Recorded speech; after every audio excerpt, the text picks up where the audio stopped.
Maman Autisme Afrique présente l'inclusion au quotidien. Très contente de vous revoir, chers parents et amis. Aujourd'hui, nous abordons le volet professionnel.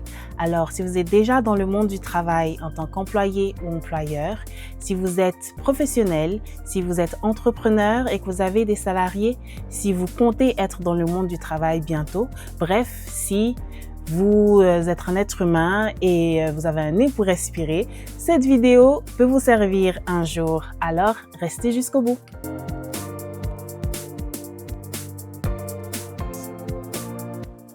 La vie est pleine de rebondissements. Vous pouvez vous réveiller un beau matin et on vous apprend que votre mère ou votre père est atteint d'un cancer. Vous devez alors maintenant trouver un moyen de l'emmener chaque semaine faire sa séance de chimio. Vous vous réveillez un matin et on vous décèle une insuffisance rénale. Vous devez maintenant faire une dialyse plusieurs fois par semaine. Ou, dans mon cas, comme dans plusieurs autres, vous vous réveillez un matin et on vous confirme que votre enfant est différent. Dans mon cas, on vous confirme que votre enfant est dans le spectrum de l'autisme et doit suivre plusieurs heures de thérapie par semaine. Alors, que faire?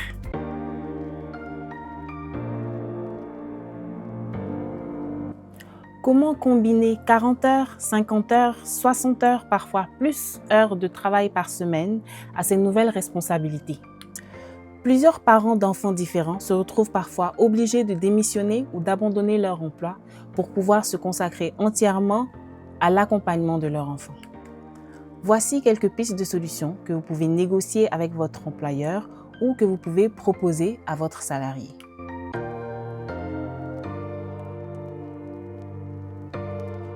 Il va falloir forcément une certaine flexibilité des horaires du travail. Si vous devez manquer 2 heures, 3 heures, 4 heures, des fois 6 heures par semaine, comment combler ces heures-là? Alors, proposez de venir plus tôt certaines journées et de rester un peu plus tard au travail, ou alors de travailler en demi-journée le week-end, samedi, dimanche, ou même de travailler en demi-journée lors d'un congé férié. Par exemple, la fête de Pâques arrive, plutôt que de prendre toute la journée de Pâques, vous pouvez travailler uniquement le matin, en matinée, pour remplacer 4 heures et prendre votre férié le reste de la journée.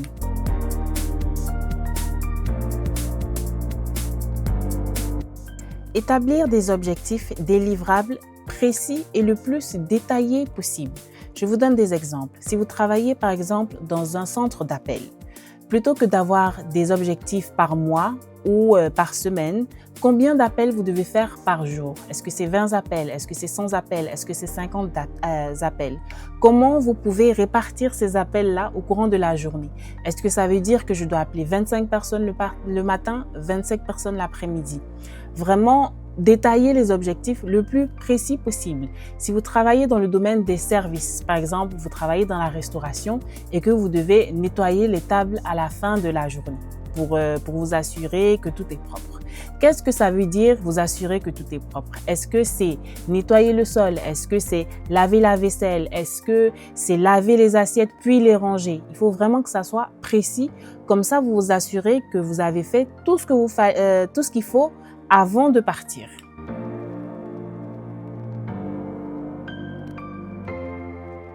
Troisième piste de solution, organisez des check-ups réguliers. C'est-à-dire chaque semaine ou 2 fois par semaine, posez-vous avec votre employé ou votre employeur pour voir si ça marche. Est-ce que venir plus tôt, ça marche? Est-ce que quitter plus tard, ça marche? Est-ce que travailler les week-ends, ça marche? Est-ce que j'arrive à remplir tous mes objectifs de la semaine? Si je n'arrive pas, comment combiner? Trouver une autre formulation pour s'assurer que l'employeur est content et que l'employé garde son emploi, mais que c'est vraiment bénéfique pour les deux parties. Il faut vraiment s'assurer de faire ces check-ups-là réguliers pour que tout le monde soit content. Et une autre solution, c'est d'écrire ce sur quoi vous vous êtes accordé. Si par exemple vous avez dit « Ok, je vais venir mardi 2 heures plus tôt, jeudi je vais finir 1 heure plus tard, vendredi je vais venir 1 heure plus tard et le samedi je fais 2 heures », mettez-le sur papier. Comme ça, Vous, en tant qu'employé, vous savez sur quoi vous êtes engagé et l'employeur également a une trace écrite de l'accord. Ce que ça fait, c'est que vraiment, ça responsabilise l'employé qui se dit « Ah, c'est vraiment un avantage que mon patron me donne, il faut que je me tienne à cet engagement-là ».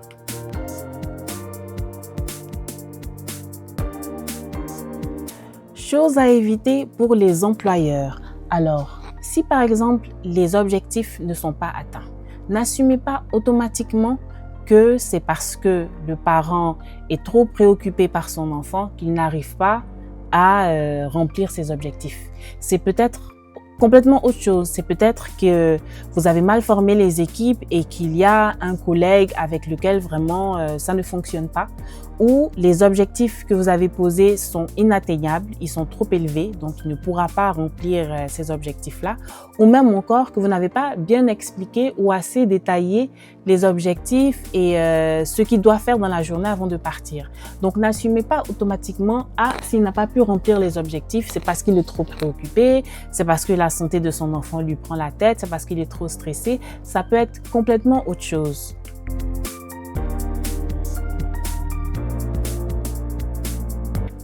Évitez également de faire du micromanagement.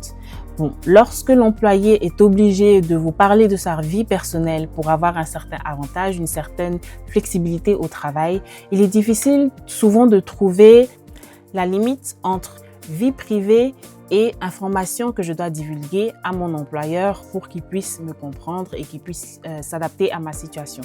Donc, c'est vraiment très difficile de trouver la ligne droite. Donc, ne vous dites pas que, en tant qu'employeur, vu que je lui fais un avantage, il faut qu'il me dise tout ce qui se passe dans sa journée, tout ce qui se passe dans la vie de son enfant pour que je sois à jour. Donc, trouvez une limite, donnez l'information que vous devez donner pour pouvoir justement avoir cet avantage, pour que votre employé comprenne que vous avez besoin de cette flexibilité-là pour telle raison. Et l'employeur, essayez d'éviter de trop rentrer dans la vie personnelle du parent parce que ça ne fait pas plaisir d'avoir forcément à expliquer ce qu'on fait ou ce qu'on doit faire pour avoir des horaires flexibles. Si on le fait, c'est parce qu'on n'a vraiment pas le choix.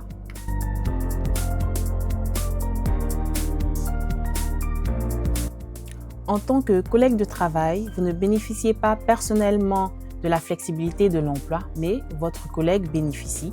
Pourquoi? Parce que son enfant est malade ou il a un parent malade. Chose à éviter, évitez d'envier cette situation parce qu'un jour, peut-être que vous aurez besoin d'être dans la même situation.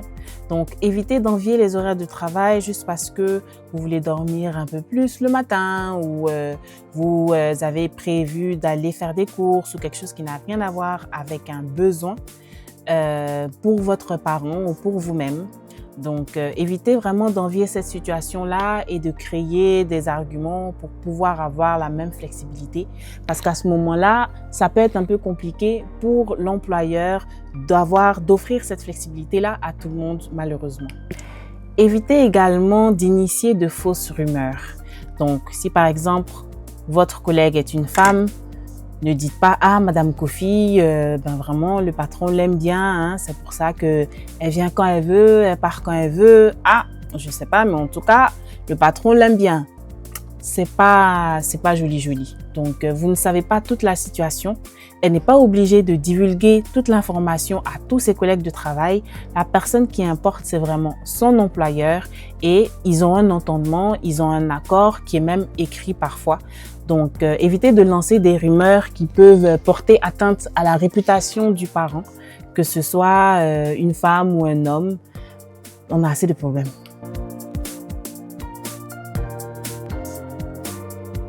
Alors, je vous laisse avec ceci. Vous savez, chez nous, on dit que la main qui demande est toujours en bas. Elle est toujours en bas de celle qui donne. Quand vous donnez de l'argent à quelqu'un, votre main est forcément au-dessus de celle qui reçoit. Donc, ça peut vous mettre dans une situation mal à l'aise, dans une situation un peu d'infériorité ou de vulnérabilité face à la personne qui vous rend ce service-là, donc votre employeur ou votre collègue. N'oubliez pas que la roue peut toujours tourner et que la situation peut s'inverser du jour au lendemain. Et on ne sait jamais qui la personne connaît, on ne sait jamais. Le fils du gardien de sécurité demain peut être un grand entrepreneur et c'est lui qui va embaucher votre enfant. Donc, traitez tout le monde avec dignité, quel que soit son statut, quel que soit son rang, quel que soit ce qu'il fait dans la compagnie ou dans la société ou dans le maquis. Ne minimisez personne. Ça ne vous coûte rien vraiment de trouver ces arrangements-là. Financièrement parlant, ça ne coûte pas plus cher. Il faut juste mieux communiquer, s'asseoir, discuter, trouver des arrangements et le bienfait n'est jamais perdu. Le bienfait n'est jamais perdu. Donc, s'il vous plaît, si vous avez le moyen de trouver des solutions en tant qu'employeur, faites-le. Si vous êtes employé et que vous pensez à démissionner parce que c'est trop, essayez de proposer ces solutions-là à votre employeur. On ne sait jamais. Si vous êtes un collègue de travail que vous voyez que votre collègue a des difficultés parce qu'il y a quelque chose de nouveau qui est survenu dans sa vie, essayez de l'aider, essayez d'être empathique, essayez vraiment de vous soutenir l'un l'autre. Parce qu'un jour, vous pourrez avoir besoin de lui et il va vous rendre l'appareil. Et même s'il ne vous le rend pas, faites le bien juste pour faire le bien. Le bienfait n'est jamais perdu.